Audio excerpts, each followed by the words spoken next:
I think for doing this podcast I also have to be thick skinned. कोई कुछ भी बोल देगा, सुनना पड़ेगा. मैटर मिस हो जाते हैं. एक लॉयर के लिए सबसे नाइटमेयर यही है कि मैटर मिस हो गया. मतलब ये कैसे लॉयर्स हुए मेरे को नहीं पता. हम लोग जैसे देखते हैं कि टीवी सीरीज़ आती है, फिल्म्स आती है, उसमें जैसे दिखाया जाता है कि लॉ फर्म में, जैसे आपने बताया कि आप लॉ फर्म में प्रैक्टिस करते हैं. ये कि senior advocates normal drafting and all नहीं करते, वो सिर्फ क्रॉस कर सकते हैं और आर्ग्यू कर सकते हैं matters.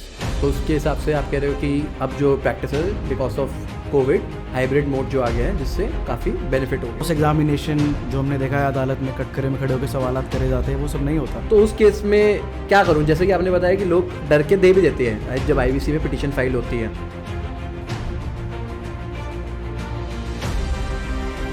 Hello guys and welcome back to my podcast the law show. आज जो हमारे गेस्ट हैं उनका नाम है आर्यन शर्मा. ये दिल्ली में प्रैक्टिस करते हैं कॉर्पोरेट लॉ में, कमर्शियल लॉ में और सिविल लॉ में. Thank you Aryan for coming to my show.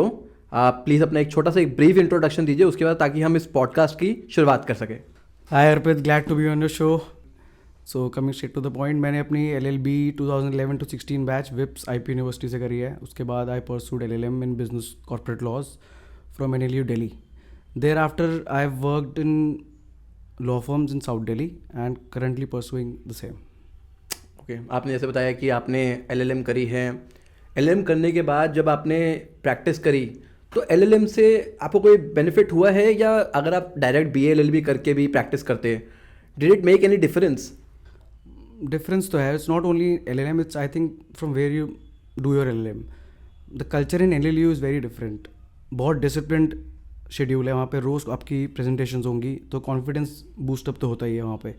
Plus it's LLM is basically research based, तो दिन रात आपको रिसर्च करनी है, तो you get more focused. So that eventually helps you more in academics, but obviously in this profession because research, क्योंकि एक lawyer के प्रोफेशन में सिर्फ अपीयरेंस नहीं, बहुत कुछ पीछे भी उसके जाता है, जैसे कि रिसर्च, ड्राफ्टिंग. तो वहाँ पे LLM बिल्ड्स योर फाउंडेशन, तो it's very helpful, at least for me I can say. जैसे कि आपने बताया कि आपने LLM करी और LLM में आपने बहुत सारी रिसर्च करी. जब आपने LLM करी उसमें जो रिसर्च मेथड था और आज जो आप केस लॉस को ढूंढने के लिए रिसर्च मेथड का इस्तेमाल करते हो, वो सेम है या अलग है? रिसर्च मेथड ब्रॉडली तो वही रहता है. बहुत सारे सॉफ्टवेयर आ चुके हैं अब तो मार्केट में रिसर्च के लिए, तो आप ब्रॉडली वही यूज़ करते हो. बट रिसर्च करना और तरीका कैसे करनी चाहिए research to be effective, efficient, वो एक चीज़ है जो LLM ने हेल्प करी है. Otherwise more of research is the same. कैसे रिसर्च करते हैं, थोड़ा अगर आप अपने व्यूअर्स को, हमारे व्यूअर्स को बताएंगे तो थोड़ा उनको भी आइडिया लग जाए कि रिसर्च कैसे करनी चाहिए. और जब जैसे आपने LLM में आपने रिसर्च करनी सीखी, तो वो मेथड आज भी आपके कैसे काम आ रहा है? तो रिसर्च करने के लिए सबसे पहले आपको एक प्रोपोजिशन होनी चाहिए. Proposition in simpler terms is basically कि क्वेरी क्या है आपकी, कि ये चीज़ हम पे एप्लीकेबल है कि नहीं, ये इसमें फॉल करेगा कि नहीं स्कोप में कोई specific cheese.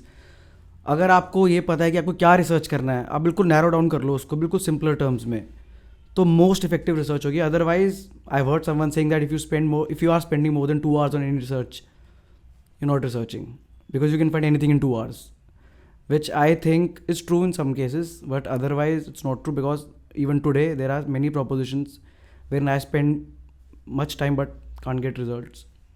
That depends on case to case. Supposedly मैंने आपसे पैसे लेने और मैंने आपको लगभग 4 साल पहले पैसे दिए थे, आप मेरे पैसे वापस नहीं कर रहे हैं. 2.5 साल पहले आपने कुछ पार्ट पेमेंट करी थी. अब इस केस में जैसे लिमिटेशन लॉ जो है वो 3 साल का कहता है कि 3 साल के अंदर फाइल होना चाहिए. इस केस में आप पहले लॉ भी समझा दीजिएगा, और अगर इस केस में अगर रिसर्च करनी है तो कैसे होएगी वो भी बता दीजिए. देखिए, अगर ये तो आपको भी पता है कि 3 साल के अंदर आपको क्लेम करना पड़ता है, मतलब बाकी लॉज में अलग अलग भी होता है, पर जनरल लिमिटेशन इज़ 3 years, जहाँ से आपका पहला कॉज ऑफ एक्शन अराइज होता है. ठीक है. अब सेकंड पॉइंट ये है कि अगर आपने कुछ पेमेंट कर दिया है विद इन द 3 years, यानी कि विद इन लिमिटेशन पीरियड, तो वो लिमिटेशन फ्रेश शुरू हो जाती है एज पर लिमिटेशन एक्ट, तो यू कैन क्लेम इट. तो इसके लिए अगर मेरे को रिसर्च करनी है तो मैं क्या करूँगा, I will look for cases जहाँ पर ये सिचुएशन अराइज हो. So I will try keyword such as part payment, limitation, acknowledgement, क्योंकि पेमेंट करी तो एक्नॉलेजमेंट तो है ही, और एक्सटेंशन. तो ऐसे मैं नैरो डाउन करूँगा. और अगर मेरे को कोई स्पेसिफिक, जैसे आपका डिस्प्यूट बड़े अमाउंट का है, ऑब्वियसली अब मैं एक छोटे कोर्ट में, लोअर कोर्ट में हायर कोर्ट की जजमेंट ही कोर्ट करूँगा, मैं हायर कोर्ट में लोअर कोर्ट की तो कर नहीं सकता. तो सपोज आपका डिस्प्यूट अगर हाई कोर्ट का है, then I look for high court और सुप्रीम कोर्ट जजमेंट्स. तो अकॉर्डिंगली मैं वो भी फिल्टर लगा सकता हूँ कि कौन से कोर्ट की स्पेसिफिक जजमेंट मेरे को देखनी है. ऐसे ये सॉफ्टवेयर्स में अवेलेबल होता है या जनरली जैसे आप कह रहे हैं फ़िल्टर लगा सकते हैं, ये पर्टिकुलर जो सॉफ्टवेयर्स हैं उनमें या ऐप्स हैं उनमें अवेलेबल होते हैं? ये दोनों पे अवेलेबल है। सॉफ्टवेयर मैं खुद सबसे पहले गूगल ही यूज़ करता हूँ, जो हम सब यूज़ करते हैं जनरल प्रोपोजिशन। नॉर्मल आदमी भी गूगल ही सर्च करता है, हम भी गूगल यूज़ करते हैं। जब उसको बहुत नैरो करना पड़ता है, तो टेक्निकल होना पड़ता है, तब हम सॉफ्टवेयर यूज़ करते हैं। मनुपात्रा, SCC, बहुत सारे सॉफ्टवेयर्स हैं, तब हम इस फ़िल्टर लगाते हैं। अदरवाइज आप गूगल पे भी फ़िल्टर लगा सकते हैं। जैसे कि जब मैं आपका इंट्रो दे रहा था तो मैंने उसमें बताया था कि आप आर्बिट्रेशन में भी प्रैक्टिस करते हैं। मैं चाहता हूँ कि आप सबसे पहले व्यूअर्स को बताएं कि आर्बिट्रेशन होता क्या है, इसका प्रोसीजर क्या है, और अगर किसी एग्रीमेंट में आर्बिट्रेशन क्लॉज दिया हुआ है तो उस केस में क्या होता है। तो सबसे पहले तो आर्बिट्रेशन बेसिकली होता है एक alternate dispute resolution mechanism. Simplify करने के लिए out of court adjudication of the dispute. मतलब अगर आपको अपना केस की हेयरिंग चाहिए बट नॉट इन कोर्ट, दो पार्टीज म्यूचुअली डिसाइड करें या फिर कोर्ट के थ्रू एक we appoint someone who can be a जज, retired, who can be an advocate, कोई भी हो सकता है। म्यूचुअल पार्टी का डिसीजन होता है, अदरवाइज कोर्ट का। वो आपके आगे डिसाइड करेगा। प्रॉपर कोर्ट प्रोसीडिंग्स ही होती हैं but not in court. That is basically arbitration. तो आर्बिट्रेशन का प्रोसीजर बेसिकली ये होता है कि आर्बिट्रेशन में दो एस्पेक्ट्स होते हैं। एक होता है प्लेस, यानी कि जो लॉ जिस कोर्ट का या जिस कंट्री का या जिस स्टेट का लॉ अप्लाई करेगा आपके आर्बिट्रेशन पे। और एक होता है वेन्यू। वेन्यू होता है जहाँ पे आर्बिट्रेशन प्रोसीडिंग टेक प्लेस करेंगी, यानी कि जो प्रोसीजरल एस्पेक्ट होगा वो वेन्यू से डिसाइड होता है, अदरवाइज सीट से होता है। तो आर्बिट्रेशन होता कुछ नहीं है, बिल्कुल सेम है जैसे कोर्ट में प्रोसीडिंग होते हैं, वही सारा procedure, trial, cross evidence, argument, सब कुछ सेम होता है आर्बिट्रेशन में भी, बट कोर्ट में नहीं होता before another person who is appointed as an arbitrator. Arbitration के बारे में आपने बताया, मेरा साथ में एक रिलेटेड क्वेश्चन ये था कि आर्बिट्रेशन अगर किसी एग्रीमेंट के अंदर दिया हुआ है तो आर्बिट्रेशन उस केस में इन्वोक होगी ही होगी, या आप नॉर्मल कोर्ट में भी जाके अपना केस कर सकते हैं? इस प्रोपोजिशन के दो एस्पेक्ट्स हैं। पहला कि अगर आर्बिट्रेशन क्लॉज आपके एग्रीमेंट में है तो आपको आर्बिट्रेशन में जाना ही पड़ेगा, ये लॉ है आज के टाइम पे as per arbitration act. Second, but सारे, क्योंकि मैंने जैसे पहले रेफर किया, सारी चीज़ें आर्बिट्रेबल नहीं होती, सारे डिस्प्यूट्स नेचर आर्बिट्रेबल नहीं होते। इरिस्पेक्टिव अगर उस अग्रीमेंट में आर्बिट्रेशन क्लॉज है भी, तब आप आर्बिट्रेशन में नहीं जा सकते। For example criminal matters. आपके ओपिनियन में आर्बिट्रेशन जो है क्या वो इंडिया में सक्सेसफुल है या नहीं है? इन टर्म्स ऑफ एवरीथिंग, हम कॉस्ट देखें, इफेक्टिवनेस देखें, टाइम एफिशिएंट देखें। टाइम एफिशिएंट 100% है, क्योंकि हमें भी पता है कि कितना बैकलॉग है इंडियन कोर्ट्स में पुराने केसेस का। तो उस हिसाब से तो ऑब्वियसली आर्बिट्रेशन उतने मैटर्स नहीं होते एक आर्बिट्रेटर के पास। I think there is a mandate also for that, but I think time effective 100% है, क्लाइंट ओरिएंटेड है।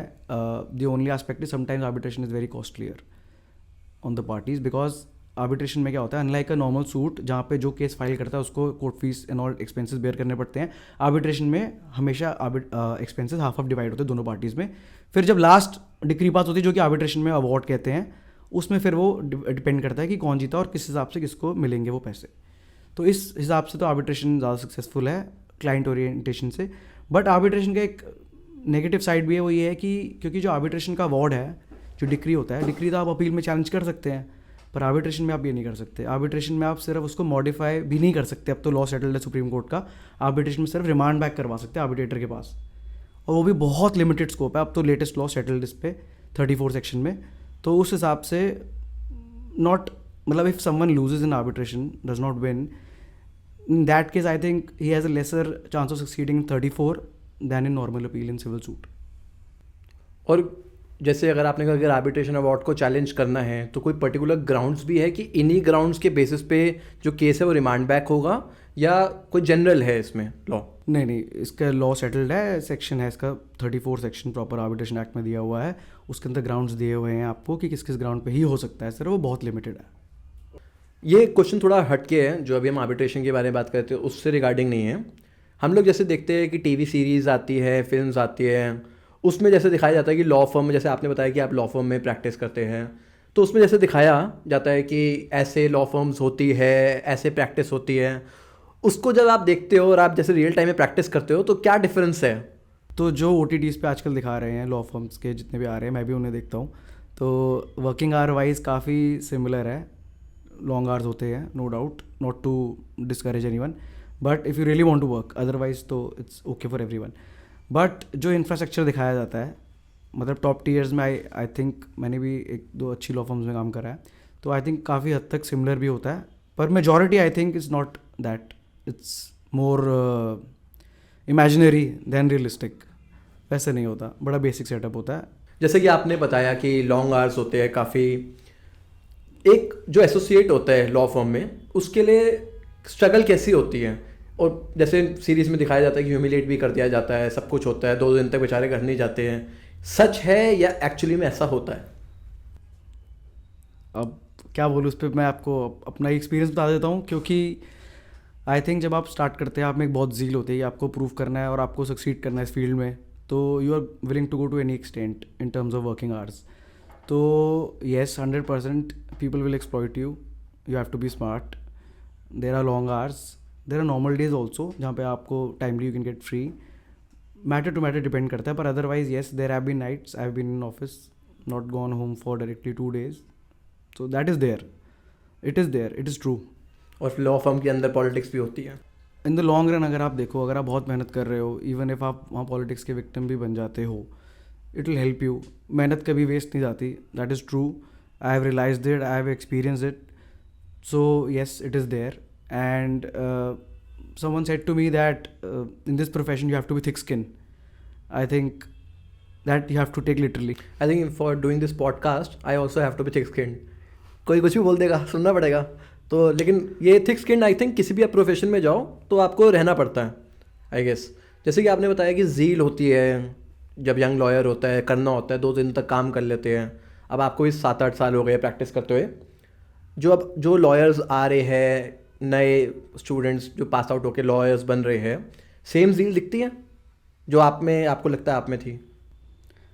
अब मैं अपने से कंपेयर नहीं करूँगा, पर जनरली उस टाइम पे जो मेरे को रियलाइज़ हुआ था कि लोगों में है, वो अनफॉर्चुनेटली नहीं है, बहुत लिमिटेड। मतलब मैं इंटरव्यूज़ भी लेता हूँ अपने ऑफिस में, और I have realized that at the time of hiring वो कह देते हैं कि हम कुछ भी कर देंगे ऑफिस के लिए, we want to learn, but as soon as they are hired बिल्कुल ऑपोजिट काम होता है। You have to push them, they will never inform you कि क्या पेंडिंग है, क्या करना है, डिलीवरेबल, मैटर मिस हो जाते हैं। एक लॉयर के लिए सबसे नाइटमेयर यही है कि मैटर मिस हो गया, मतलब ये कैसे लॉयर्स हो, मेरे को नहीं पता। तो मतलब आजकल में नहीं है, पर यहाँ 1-2 हैं, आ जाते हैं कभी कभी भी हमारे पास अच्छे associates which we hire, but majority मैंने वो ज़ील नहीं देखी अब। और मुझे इसका रीज़न पता है क्या लगता है कि जैसे कि जो OTTs आ रही है, फिल्म्स आ रही है, उसमें लॉ प्रोफेशन को इतना ग्लैमराइज कर दिया है कि हर दूसरा जना देख के लॉ करना चाहता है। लेकिन जब लॉ करता है और उसके बाद एनरोल होता है, प्रैक्टिस करने में आता है, उसको लगता है अरे लाइफ तो ऐसी नहीं है, तो उसके बाद उसकी मोटिवेशन ही टूट जाती है। Is it true? Could be, I think ये हो सकता है, पर मतलब you should first decide only then pursue law ना। ये तो कोई मतलब ये तो प्रूवन फैक्ट है कि लॉ करना इज़ कंपैरेटिवली ईजी, पर प्रैक्टिस करना इज़ वेरी डिफिकल्ट। एक क्वेश्चन है मेरा आपसे, सपोजिटली किसी जने को एक प्राइवेट लिमिटेड कंपनी से पैसे अपने रिकवर कराने हैं, 2-3 करोड़ का उनका डिस्प्यूट है, पैसे रिकवर कराने हैं। अब उसके लिए वो NCLT जाए, जो नेशनल लॉ कंपनी ट्राइब्यूनल है, IBC के अंदर जो इंसॉल्वेंसी एंड बैंक्रप्सी कोड है, या फिर वो कमर्शियल सूट फाइल करे। इसके हिसाब से आप क्या कहना चाहते हो और आपका क्या ओपिनियन है? तो मैं पहले यहीं पे क्लियर कर देता हूँ कि IBC जो है, insolvency bankruptcy code, is not for recovery. वो बेसिकली ऐसी कंपनीज जिनकी कुछ ड्यूज़ हैं, या फाइनेंशियल हो सकता है या ऑपरेशनल, यानी कि गुड्स और सर्विसेज के लिए, उनको वापस रीस्ट्रक्चर करते हैं ताकि वो कंपनी अपनी फीट पे वापस आ सके और अपनी सारी ऑब्लिगेशंस मीट कर सके। तो IBC is not for recovery. हाँ, पर प्रैक्टिकल एस्पेक्ट इसका मैं आपको ये बता देता हूँ कि IBC से, क्योंकि IBC का प्रोसेस ऑल्दो थोड़ा कॉम्प्लिकेटेड है, और इस पे शायद पॉडकास्ट में पूरा कैप्चर ना कर पाए, बट IBC में बेसिकली क्या होता है कि कोई और मैनेजमेंट सब्सिक्वेंटली आपकी कंपनी को टेक ओवर कर लेती है और वही आपकी कंपनी चलाती है। तो जो पहले की मैनेजमेंट है वो हो जाती है आउस्ट, वो बाहर हो जाती है उससे। तो इस डर से लोग क्या करते हैं, IBC की प्रोसीडिंग जब थोड़ी सी मटीरियलाइज होती है, वो सेटल कर लेते हैं, वो पैसा दे देते हैं। उस हिसाब से देखो तो IBC बहुत फटाफट रिकवरी हो जाती है, पर एज इन लॉ और प्रैक्टिस भी IBC is not for recovery. You have to file a civil suit, commercial non commercial, वो ट्रांजैक्शन पे डिपेंड करता है कि किस नेचर की है। जैसे कि आपने बताया कि दोनों का जो पर्पस है वो अलग है। मेरा अगर किसी से डिस्प्यूट है, मैंने पैसे लेने हैं, तो 25-30 लाख रुपए लेने हैं, एग्जांपल है, प्राइवेट लिमिटेड कंपनी से ही लेने हैं, तो उस केस में क्या करूं? जैसे कि आपने बताया कि लोग डर के दे भी देते हैं जब IBC में पिटीशन फाइल होती है, तो उस केस में क्या करूं? देखिए, पहले लॉ ये था कि IBC में 1 लाख से ऊपर का कोई भी डिस्प्यूट है तो आप IBC में जा सकते हैं, NCLT, national company law tribunal. पर अब लॉ ये है कि अगर आपका डिस्प्यूट या आउटस्टैंडिंग अमाउंट 1 करोड़ से ऊपर है तो ही आप जा सकते हैं। तो आईबीसी का रास्ता आपके लिए वैसे भी बंद है क्योंकि आपका डिस्प्यूट 1 करोड़ से कम है। ओके। और जो ट्राइब्यूनल्स है और जो नॉर्मल कोर्ट्स हम होती है, दोनों का वे ऑफ प्रैक्टिस या प्रोसीजरल ज़्यादा सेम है, कैसा है? ये थोड़ा टेक्निकल आंसर होगा, पर अदरवाइज मैं आपको नटशल में बता देता हूँ कि जो ट्राइब्यूनल्स होते हैं वो एक स्पेसिफिक पर्पस के लिए बनाए जाते हैं, तो उसमें उतना डिटेल्ड प्रोसीडिंग्स नहीं होती। एविडेंस लीड करना, क्रॉस एग्जामिनेशन जो हमने देखा है अदालत में कटघरे में खड़े होकर सवालात करे जाते हैं, वो सब नहीं होता। अच्छा, ये सब नहीं होता है? नहीं, एक्सेप्शंस होते हैं, कुछ कुछ एक्ट्स देते हैं इसके बारे में, पर अदरवाइज जनरली समरी प्रोसीजर होता है, बहुत इंस्टेंट होता है, बहुत टाइम एसेंस वाला प्रोसीजर वहाँ चलता है। और प्रैक्टिकली थोड़ा अलग है, टाइम ज़्यादा लग ही जाता है, पर अदरवाइज ये बेसिक डिफरेंस है। ज़्यादा मज़ा किस में आता है? ओरिजिनल साइड मतलब नॉर्मल सूट्स में ज़्यादा मज़ा आता है। नॉर्मल केसेस में मज़ा आता है? नॉर्मल केसेस में, जिसमें कोर्ट कचहरी होती है, क्रॉस क्वेश्चनिंग होती है, इसमें ज़्यादा मज़ा है? तो आई थिंक सिविल साइड जो जनरल नॉर्मल है, नॉट द समरी वन, उसमें ज़्यादा मज़ा आता है ऑब्वियसली, क्योंकि ज़्यादा एस्पेक्ट्स है, क्रॉस एग्जामिनेशन, एविडेंस, तो एप्लीकेशन ऑफ माइंड ज़रा सा ज़्यादा होती है, तो मोनोटोनस काम कम है थोड़ा। तो आई थिंक वो मेरे को पर्सनली उसमें ज़्यादा मज़ा आता है, but I am also enjoying IBC and all, so that is not an issue. अब आपको जैसे 7 और 8 ईयर्स हो गए हैं प्रैक्टिस करते हुए, तब से लेकर अब तक कोर्ट इंफ्रा में क्या फ़र्क दिखता है और कोर्ट प्रैक्टिस में क्या फ़र्क आपको दिखता है? तो कोविड का बहुत बड़ा रोल है इसमें। एक, अब जैसे आप सबको पता ही है कि हाइब्रिड कोर्ट हो चुके हैं, और अभी सुप्रीम कोर्ट के रिसेंट डायरेक्शन भी आया था कि मैंडेटरी सबको हाइब्रिड करना ही है। तो उसका फ़ायदा ये है कि आप वर्चुअली कनेक्ट कर सकते हैं, वर्चुअल हियरिंग्स हो सकती हैं, टाइम बच जाता है। जब नॉन इफेक्टिव हियरिंग्स होनी होती हैं तो आपको कोर्ट नहीं जाना पड़ेगा, आप अपने सिस्टम से ही लॉगिन करके कोर्ट हियरिंग्स कर सकते हैं। Sorry to cut you in between, non effective hearing क्या होती है, एक बार आप वो बता दीजिए। नॉन इफेक्टिव हियरिंग जैसे कि जिसमें आर्ग्यूमेंट्स लीड नहीं होना, कोई सब्सटैंशियल नहीं होना, बेसिकली प्रोसीजरल एस्पेक्ट ज़्यादा होना है, या फिर आपको पता है कि अगर जैसे एडजर्नमेंट लेनी है किसी रीज़न से, तो आपको पता है क्योंकि सब्सटैंशियल कुछ नहीं होगा केस में, एक डेट ही लगनी है, तो वो नॉन इफेक्टिव हियरिंग हो गई। ओके। तो उसके हिसाब से आप कह रहे हो कि अब जो प्रैक्टिस है because of covid, hybrid mode जो आ गया है, जिससे काफ़ी बेनिफिट हो गया। Yes, it saves a lot of time and money obviously and effort also. Okay Aryan, आपके लिए लास्ट क्वेश्चन, जब इस प्रोफेशन में आए थे, सब कोई ना कोई किसी का आइडल होता है कि मैंने इसके जैसा लॉयर बनना है, या मैंने आगे चल के ये करना है, जुडिशरी भी क्रैक करनी है, सबका अपना अपना होता है। जब आप इस प्रोफेशन में आए तो आपके माइंड में क्या था, और आपको लगता है कि आप उस डायरेक्शन में सही चल रहे हैं? सही है और गलत तो वक्त ही बताएगा, पर मेरा एम तो सीनियर एडवोकेट बनना ही था एक दिन। I want to be a senior advocate. Senior advocate क्या होता है, थोड़ा ये भी बता दीजिए। तो senior advocate basically designated advocates होते हैं जो कोर्ट डेजिग्नेट करती है as senior, considering their experience, knowledge, everything. तो अच्छा, इसमें एक और चीज़ भी है कि senior advocates normal drafting and all नहीं करते, वो सिर्फ क्रॉस कर सकते हैं और आर्ग्यू कर सकते हैं मैटर्स, और उनका वकालतनामा भी नहीं जाता? नहीं जाता, राइट। ओके। आपको लग रहा है आप जा रहे हो उस जगह में? देखिए, कोशिश तो है, होपफुली एक दिन जरूर। Someday. या Hello, I wish you all the best for your future and everything. I hope you do well. Thank you, Aryan, for coming to my show and agreeing to be a part of it. And that's a wrap for today. Stay tuned for another episode, which will come next week. And please like, share, and subscribe this channel. Thank you so much.